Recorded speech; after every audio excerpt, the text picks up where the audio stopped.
Welcome back to the Unleashed Advisors YouTube channel, brokered by EXP Realty.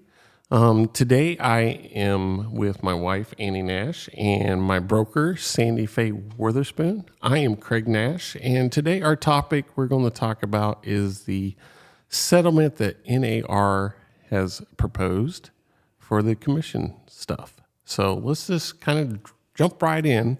Let's do it. Welcome, Sandy. Thank you so much. I'm so glad to be here again with you all.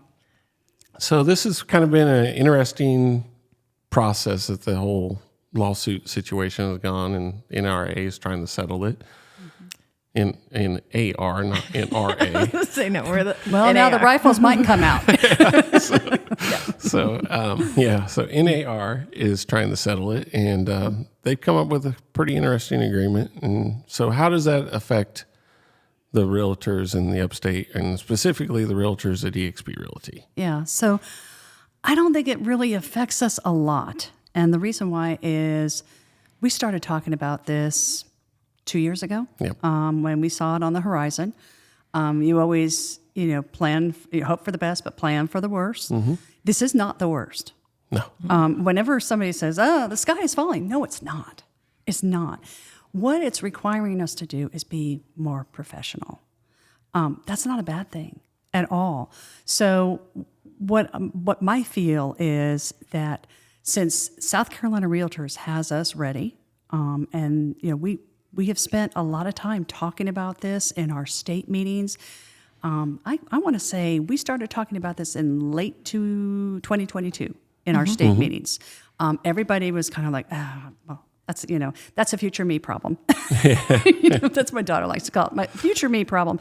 Well, it's here, and it's not that bad. No. Not at all. It was one of those things that, I'm only a couple years in, just a little bit more than that. But I appreciated, because when I got my license and then, I don't know, a few months in, people were like, oh my gosh, did you hear about this lawsuit? And I was like, what did I do? I had left a different career, joined this, and now I don't even know. And I just kept going, like you said, that's a future me problem. And we started talking about it in our state meetings. And then South Carolina Realtors started changing the forms. And I feel like it's something that I've kind of grown up with now. Yes. So like the commission discussions, and it's not been as scary as the news that came out a couple weeks ago where it was like, oh my gosh, like you said, the sky is falling. There's no 6%. Well, a lot of it seemed misrepresented. Oh yeah, in a big way. So, and that's the thing is how media perceived what the settlement was about. They did not bother to read it. They did not bother to read about what our if they went in and really looked at the NAR website, and it's never been a set amount of commission. Never. Nope. There's that myth of the 6%. I don't know anybody who's, first of all, nowadays commissions have gone down. Mm-hmm. We know this.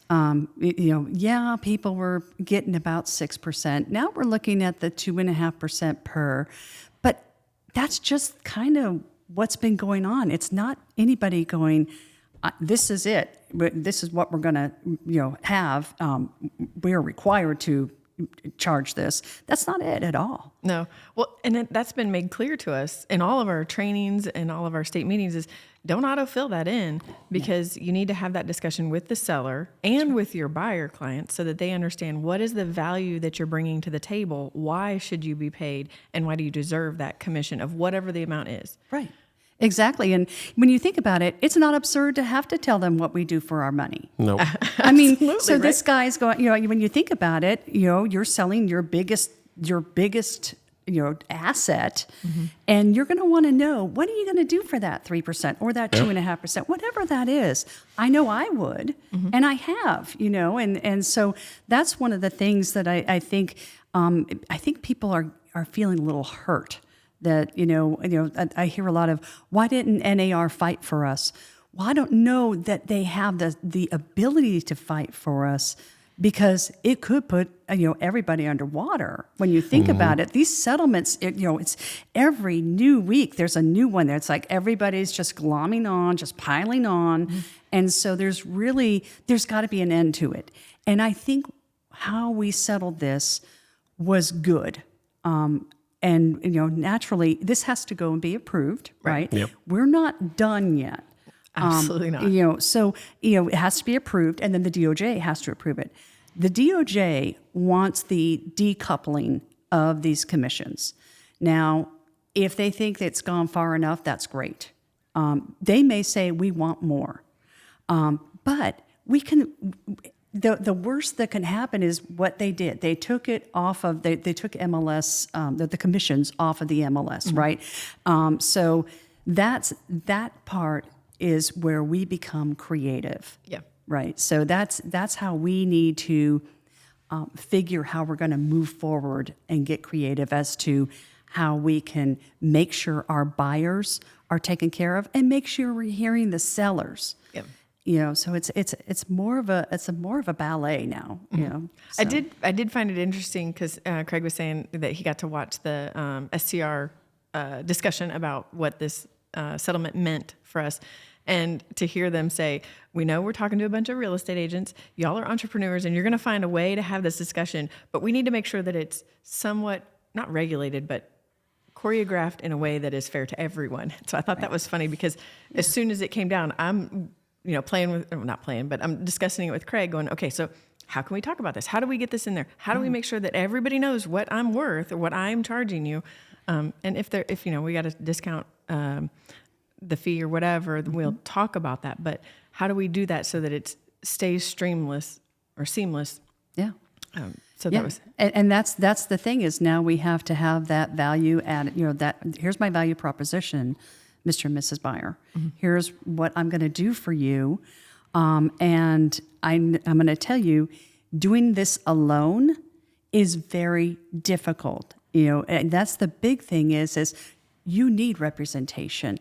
These forms, these contracts and documents are overwhelming. If they're pretty overwhelming to us, unless Mr. and Mrs. Buyer are attorneys, it's, looking at this and looking at all the terms of the contracts and things, and here's what your rights are, here's what their rights are. This is where, when we discussed last time, being the best person to go through those documents, know your documents. Take our contract classes. and just as a plug, so when are our contract classes at? Every Monday from 9:45 to 10:45 is our contract classes. We go through about 11 different contracts because we have 3 contracts in South Carolina, right? So the most used is, of course, the 310 contract. But if you're in Columbia, you need that the Columbia contract. If you're in Hilton Head, you've got a Hilton Head contract. So we teach all of that. So that's why it's really important to, and not just like here's what you need to know. Here's a deep dive. Here's what this paragraph means. Here's how you're going to explain it to your buyer or your seller. So take those contract classes. Woo. Yeah, you talk about how it's interesting how people like to try to do this on their own. So I've heard from people that, like, I know friends that have sold their house or bought a house without representation, and they've all told me, I'll never do that again. That's right. That's right. And then even for sellers, right? They said I think the average is about 7% of sellers are FSBOs. So now that was a bigger number a few years ago. So they're starting to realize I probably left money on the table, or I could have probably gotten, I don't know whether I should have allowed that, because if you're unequally, just like the Bible says, don't be unequally yoked, right? When you're in this transaction, you got to have 2 agents, fighting for you and being the advocate for you. It just makes no sense to do it on your own. It just really doesn't. I mean, I feel sorry for people that try to do it on their own just because it's, I've been doing this for 8 years and it's still, things change. Well, that's probably one of my favorite parts of this job. I love helping people. I love serving people. That's kind of what God has put on my heart. That's who I am.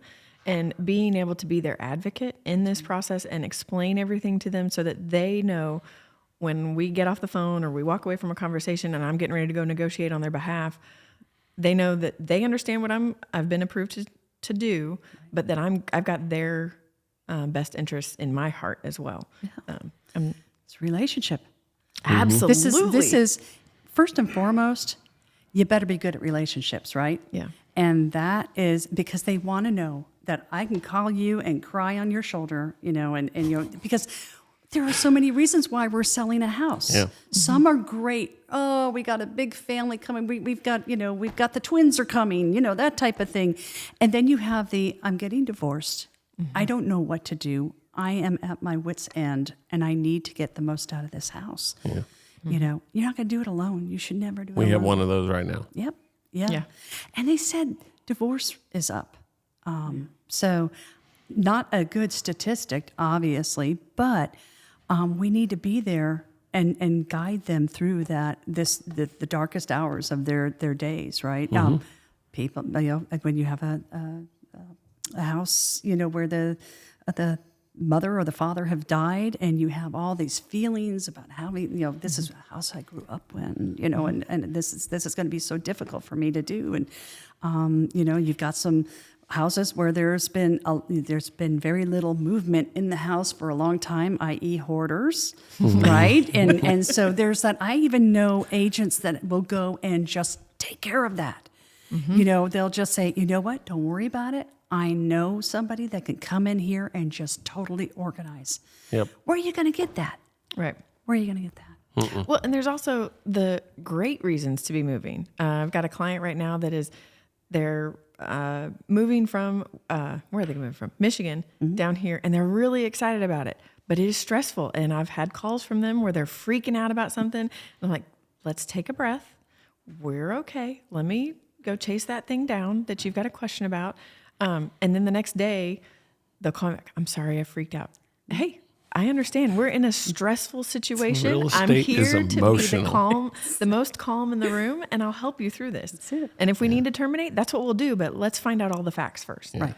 Right. Real estate is such an emotional transaction. And it feels like that I need a psychology degree just to talk people off the ledge every other day. So, Well, and we've done this a number of times, and I was that person too. Like, it's stressful. It's a lot of money and a big decision. And at the end of the day, you want to make sure that it's where you want to be and what you want to do, whether you're buying or you're selling. the one thing that I really have found helpful for me when I'm doing a transaction is to understand exactly what that client's pain point is and what their pleasure point is, and then to remind them of why they're actually doing it. Exactly. It is really the $100, negotiation that you're worried about. Is it really worth it, or are you wanting to get to the end result? Right. Yeah. So, and putting the ball in their court. So it's one of those things of what's the why? Why are you moving? Yeah. Right. And that's that building that relationship, not just dropping your stuff and going and looking at the house and everything. And then just, okay, so let's go ahead and get the paperwork out. Yeah. Let's have a conversation. Yeah. Blend it. And, we have to do that part. It's important. That's how you win these listings. That's how you win buyers is be human. Yeah. It's like, don't just sell me.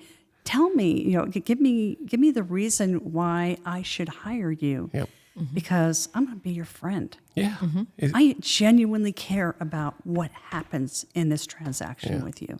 One of my clients is he's done several deals with me, and he's kind of an investor guy.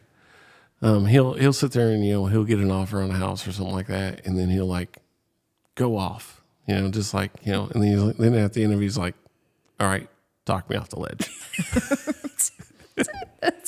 Yeah, and that's the thing is let them vent, right? Yeah. It's like, okay, just let's get it out of the system. Yeah. And then we're going to talk about it. Yeah. And here's our strategy.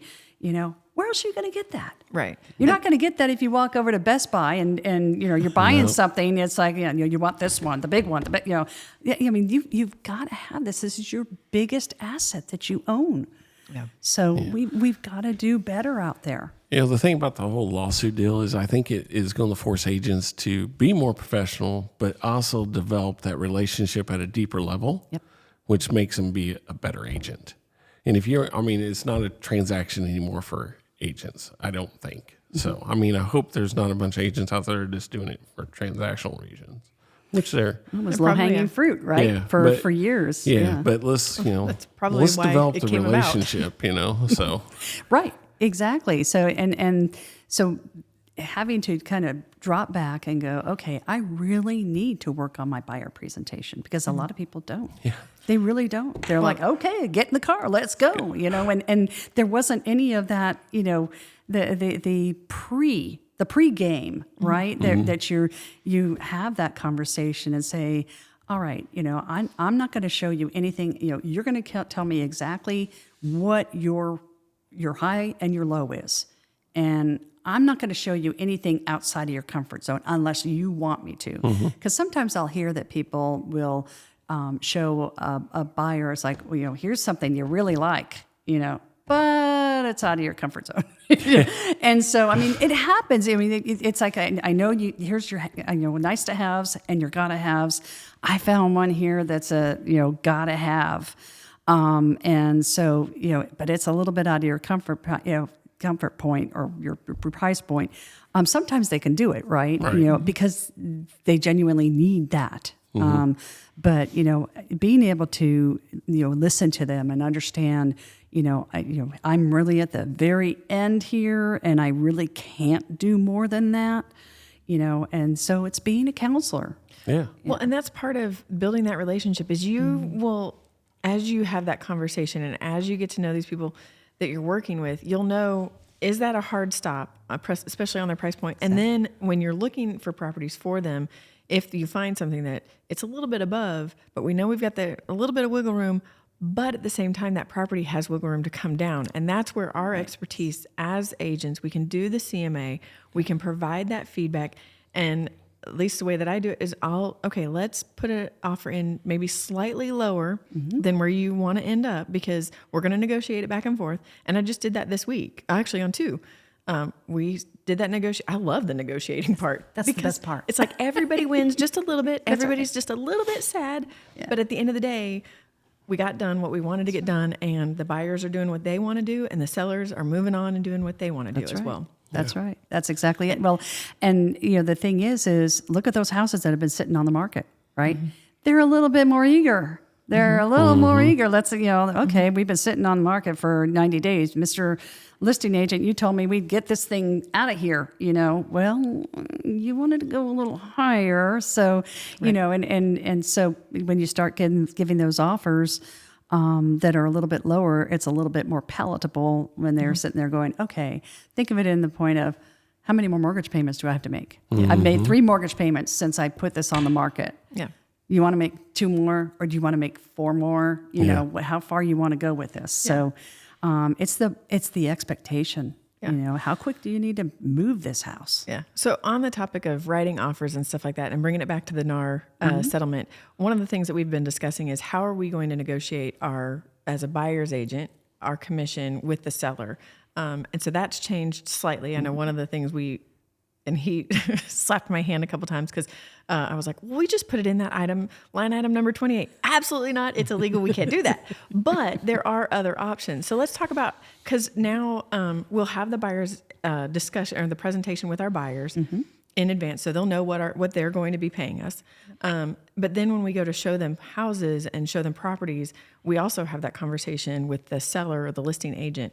Can you describe that just a little bit for us? Yeah. So you're gonna, before you get them in the car and everything, Mr. First thing I would say, Mr. Breyer, I definitely want to bring you to this house. I just want to take a quick second to reach out to the listing agent to see if they're going to be willing, or if their seller is be willing to provide a commission. Obviously that would be easier, for all parties. Some will say yes, some will say no. But I'm going to go ahead and have that conversation. So that conversation could happen in many ways. It can be by email. It can be, picking up the phone and saying, hey, are you willing? And they may say, bring us an offer. Well, the first thing you want to do is make sure you get it codified before you take them with that 120 compensation agreement because it's all fine when they're talking, right? But if they see that it's not a good offer or not an offer that they're, that it's like, oh, they're begrudgingly, well, and I offered how much? Well, it's too late, right? We've already codified it. So, we are seeing some instances now because, of course, it was splashed all over the media. We have sellers that are starting to say, well, I don't know if I want to offer compensation. Well, those who are already in it, who are all, they really, that needs to, that's codified, right? This doesn't happen until mid-July. Right. So, and I beseech everyone to, really tell your sellers, while I understand that, Mr. Seller, this is not even a settlement that's been approved yet. So that's on the horizon. Yeah. So we really need to, honor. But even back to building that relationship with, if you're presenting to a seller, they need to understand the value of the buyer agent. Mm-hmm. That's right. And most people don't. Mm-hmm. I mean, they don't understand what that buyer agent is going to bring them. I mean, they're bringing them a buyer for one. Right. But then they're going to, bring all the negotiation, make sure the transaction's right, and all that stuff. So there's value in that buyer agent on the other side that the seller needs to consider paying for. So yeah, there's a lot of sellers out there that think, well, I can do all that. Really? Yeah. Really? Can you? So let's talk a little bit about some of the risks of if a seller says, nope, I'm not going to offer a commission, or I'm going to reduce it from the 2, 3, 2.5, whatever that number might be.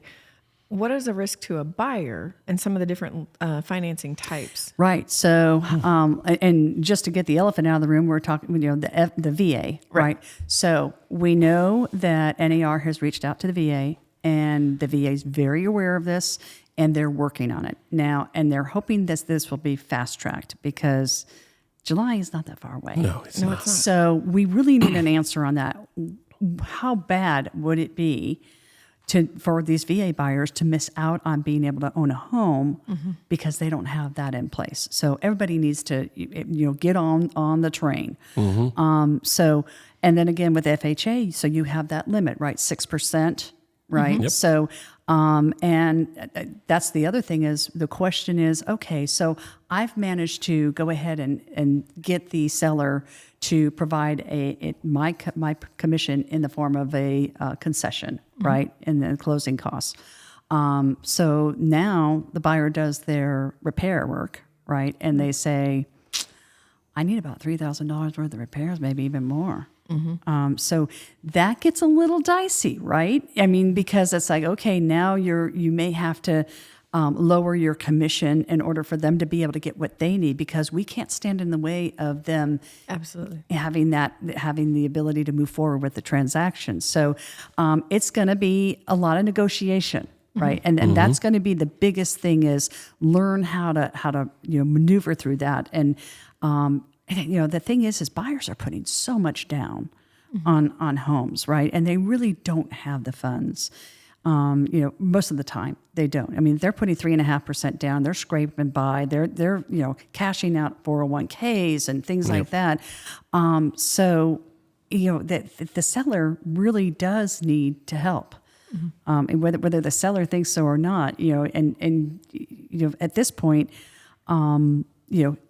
having that conversation with the listing agent that, hey, they're tapped. They're absolutely tapped. So if there's something you can do, the other thing is that I think the advent of the flat rate fee will come into play.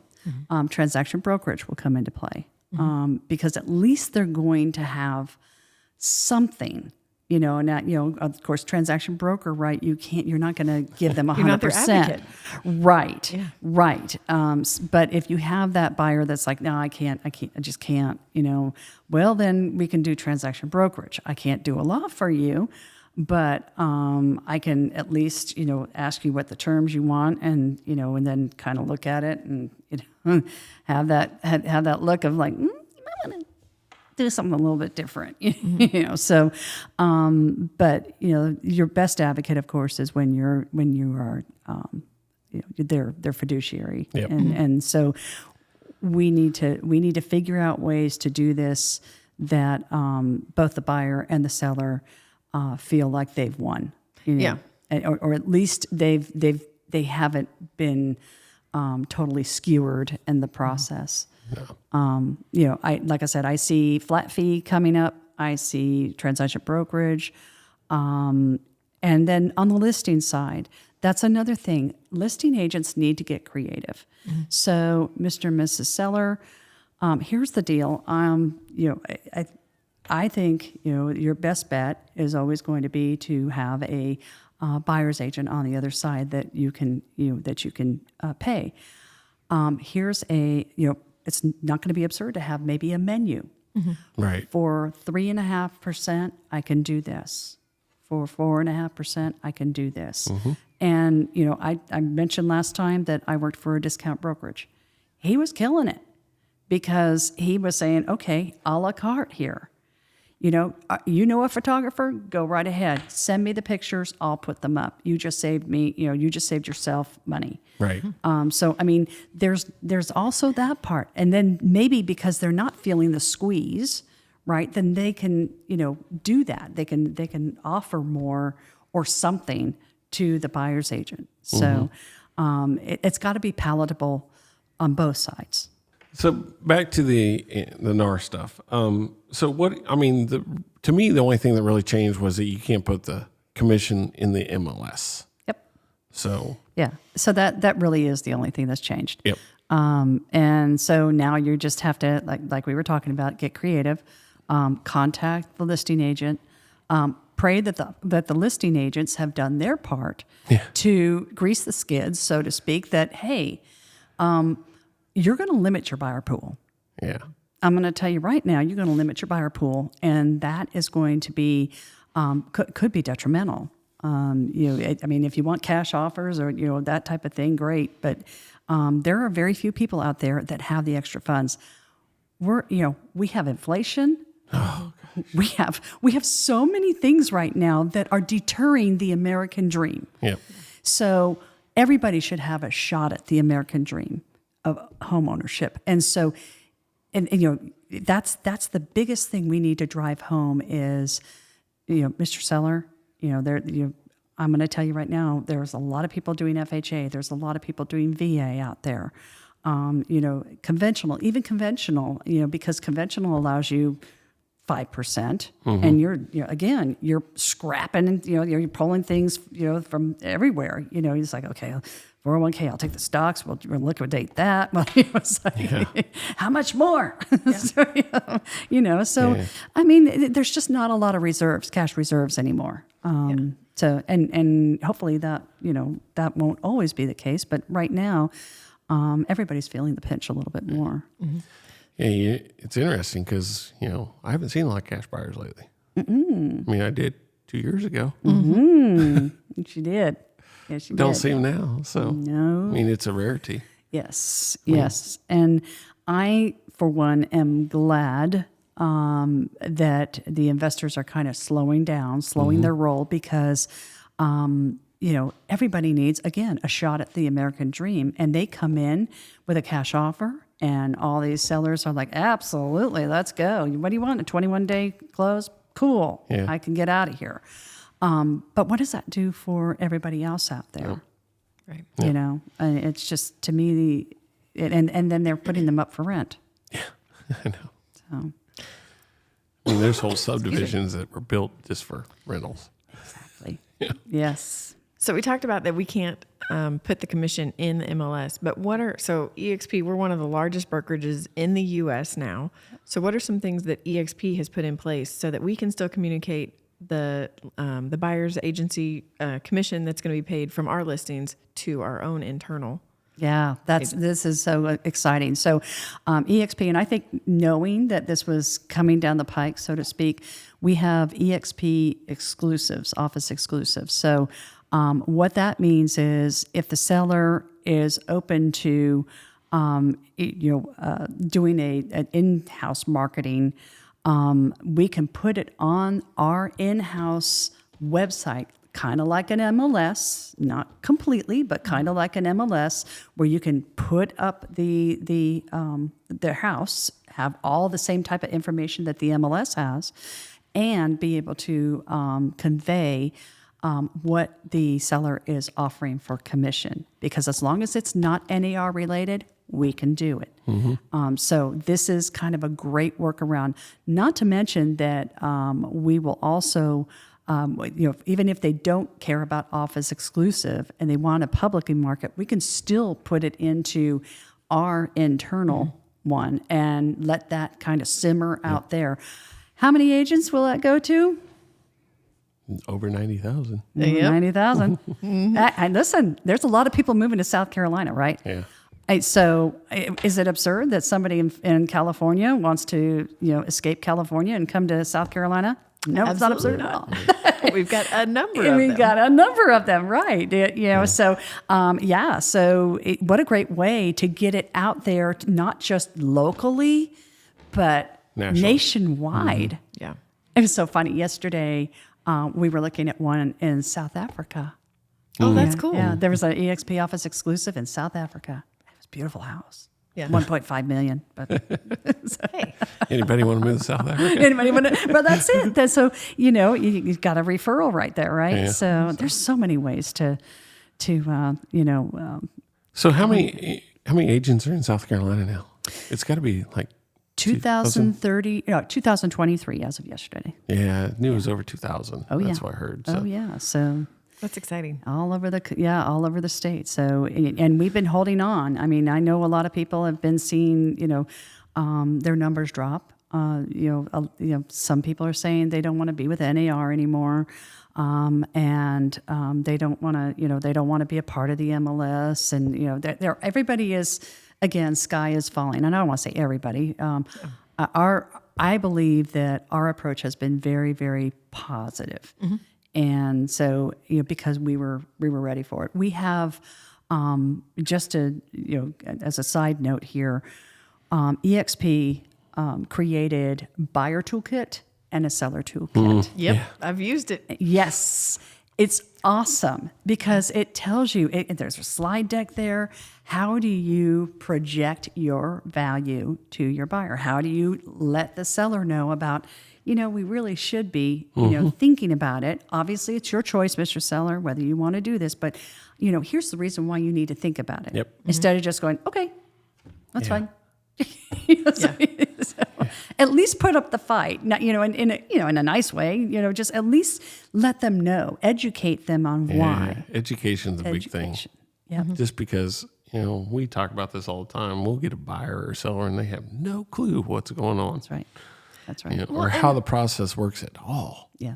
And realistically, that's what we're for. Yep. We're here so that they don't have to worry about that. They've got so many other things to be concerned with when they're going through the process of selling their house or buying their first house or buying their 10th house, that let us handle the logistics of it.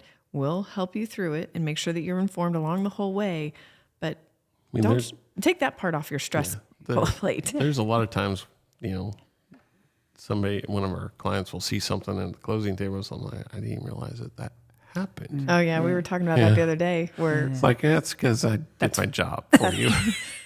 you didn't need to worry about that yet. The things I do behind this curtain. We'll have to do a Pay no podcast. attention. We'll have to do a podcast just on the things that happen behind the curtain that maybe you're not aware of. Yeah, pay no attention to the man behind the curtain, making it all happen. Yeah, but I mean, that's something that we take a lot of pride in, is to say, you made this look so easy at the closing table. Where they're there, like, you made this easy for me.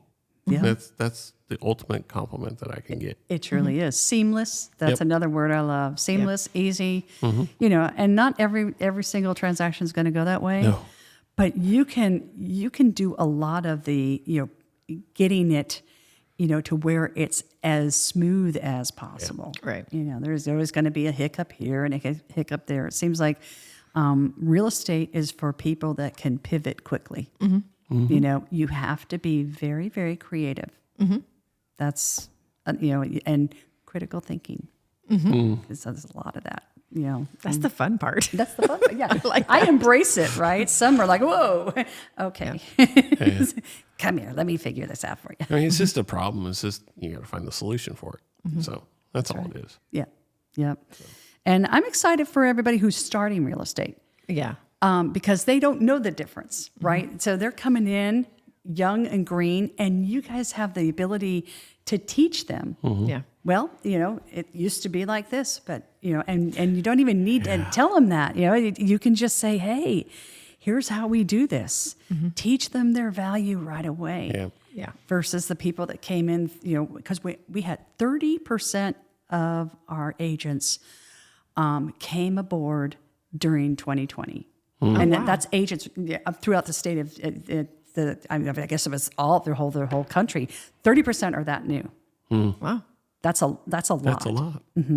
So they came in and went guns a-blazing, and another one, here's another one, here's another one, here, sign here, press hard, right? And now they're going, wait a minute. I got to work. I got to work. So some of the elder agents are going, adios, I know how to do this. This is, this is, I know how to sing for my supper. Yeah. And then we have like you two, killing it, crushing it, and you know how to show your value. And you have that comforting demeanor that is like, hey, we're going to be fine. We're going to be fine. We will be fine. We will. Absolutely. Yeah. Yeah, it's been entertaining. We have a team, and we deal with new agents all the time. It's just kind of funny the value that you can teach them right off the bat. That's one of the things that I really enjoy is helping new agents, because I was one too, not that long ago, and helping them understand. You get through class and then you get into the real world of doing real estate, and not that it's completely different.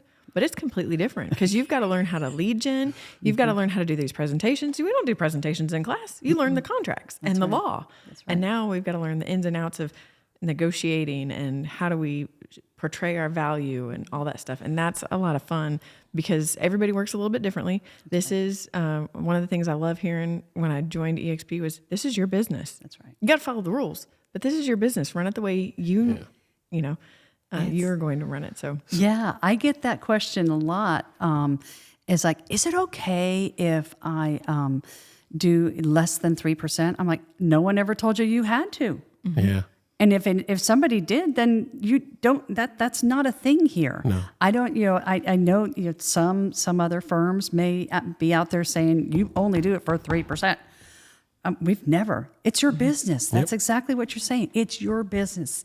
You guys do it the way you can do it to make it successful. yeah. So, the strings are off. We're not, you ain't Pinocchio. True.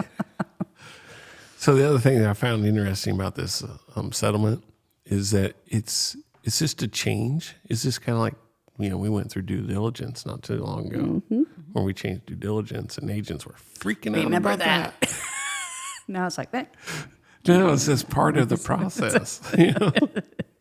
So I'm looking forward to the back end of everything as far as that goes. So, because it'll just be part of the process. Absolutely, yeah, and it's you should be doing these things anyway. That's the funny part is like you should be doing these anything. It's like nothing's new under the sun. Yeah, it's just it's just not going to be on the MLS anymore. Yeah.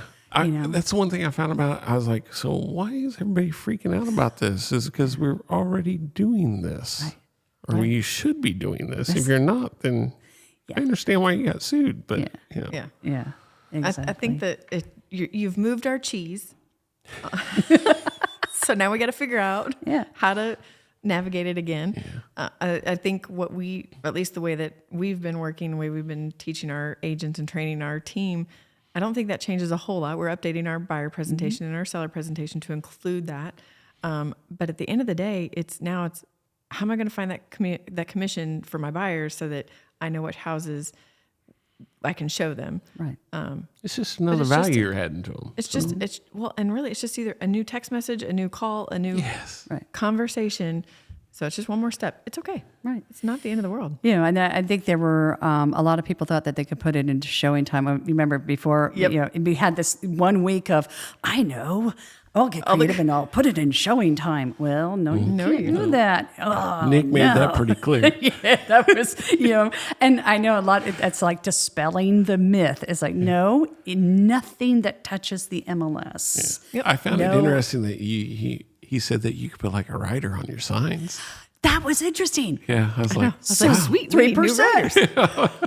New writers. Yeah, exactly. Everybody's out there going to their local shop going, okay, I need 3%, I need 2.5%, I need 2, I need 1. I Right? mean, sign company's a little profitable this week. Yeah. Cha-ching. But it's a great idea, you know? So, I mean, getting creative once again. And again, office exclusive. I cannot, and, you know, I know you guys have been telling your folks about it. But we got to get the word out because it's really important that we get on there so that we can have something behind the scenes that's you know, churning that, you know, letting people know what, you know, if the commission's being paid. I actually went and looked at that like yesterday just to look at, you know, what the listings were. I was like surprised at how detailed it is. That's what I'm saying. It's your MLS. Yeah, it really is. Yeah. So, but and agencies need to work together. We're all in this together. It's not like just EXP, right? And this thing is worldwide or you know nationwide. So everybody's going to be in the same boat. And I think one of the things with that is that we all going to have to work together, and that's not a bad thing. Right. Well, and the other thing that I'm learning, because I've got a lot of clients that are they're relocating to South Carolina, and every state is different. I've got people that are buying in South Carolina and they're selling their home in Michigan. And we had the conversation about commission, and I had to do the compensation disclosure to the seller because my buyer has to bring in a portion of it. And they were like, wait, are we paying more? What's going on here? And I was like, no. Remember we talked, here's what my commission is. And they're like, oh, we thought we had to pay you that anyway. Because in Illinois, the sellers don't pay a buyer's agency at all. Really? Yeah. And she's like, we were responsible for that, period. And so now that made me go, okay, I need to make sure that I'm communicating this. Here's what South Carolina is like. Here's the things, and I'm working on a list of here's all the things that I've learned from people relocating here from other states. One of the big ones recently also was in other states, you are required to, if you're selling a home and you have a septic, you have to have it inspected and pumped, or pumped and then inspected. And we don't do that here. No, we should. We should, but it's not. But it's not required. And Right. I've had a buyer get upset because, well, why isn't that done? That's not normal here. I didn't realize. Yeah. So I'm trying to make a list of those things so that when people are moving here from out of state, they understand how do things work here, so that if that is something that's important to them, they know to ask for it in advance. That's right. Great point. Yeah. Yeah. So I mean, it's interesting that in Illinois they don't just assume that the seller. So that's what blows my mind is that all this media never bothered to take a poll or find out really how we're doing things. Instead, they just said no more standard 6%. When was that? When were you seeing a standard 6%? Right? I mean, clear cooperation and all of that. I mean, that's always been addressed. And our forms are great for the fact that our South Carolina realtors have already mitigated a lot of this. Yeah. It's in there. Yeah, they saw you it are coming. responsible for it. So really, for us, we don't have to do a lot of tweaking. No. We just have to find a way to work with a listing agent, and it's going to be a partnership now. Mm-hmm. That's what it really needs to be, is a partnership. Should have been that way in the beginning. Should have been that way in the beginning. And I think really the big thing to me, we knew all this was coming. The only loop that was thrown for us was, hey, it's not going to be an MLS anymore. Because there was, when I first started, the commission, you didn't talk about it. And it wasn't like now Zillow shows, here's the buyer agency commission. And that happened, I don't know, sometime last year. And I was like, whoa. Yeah. Well, now it's not there at all, which Right. is a little Never bit. mind. Right. It's a little backwards to me because I thought we were supposed to be more clear, but whatever. And so there is really the crux of it too, is now how is everybody going to be able to do this? And clear cooperation was a huge thing and is a huge thing. Is that everybody needs to know what everybody needs to know. Clear cooperation. So really, this throws it out the door. It does. And so somebody really needs, and I don't know who, but somebody really needs to let DOJ know. So, we've got a lot of lower income folks that can't buy now. Yep. Right. You have just removed a segment of the market. So how is this good for home ownership? Yeah. And I'm sure that's something that as the months go by and as this finally comes through and is official, whatever it is, ends up being, we'll have to work together to figure that out because homeownership is, it's part of the American dream, right? That's It's the quickest way to wealth. yeah. So There'll be another lawsuit. I'm sure the we other will. way. I'm sure we'll find a way to make it continue because it's important. That's why we do what we do. Absolutely. Yep. So, and that's getting that cooperation from the other side. Yeah. And it doesn't have to be, it may be in the form of a flat rate. It may be, there's so many ways to do it, a flat rate, anything like that. You got to get creative. Yep. We'll figure it out. Absolutely. Well, Sandy, thank you for joining us and Thank kind of you. explaining this all to us. And, we learned a lot. Well, you had the crux of it already. So, I think EXP is how many different videos lately. Holly Mabry's been out and front and center in front of this, and Leo Perea. yeah. They did a great job with that. Leo's. Yeah. So they're on it, and they've been on it. Yep. So Yep. It's a good thing we work for him. So, Yeah.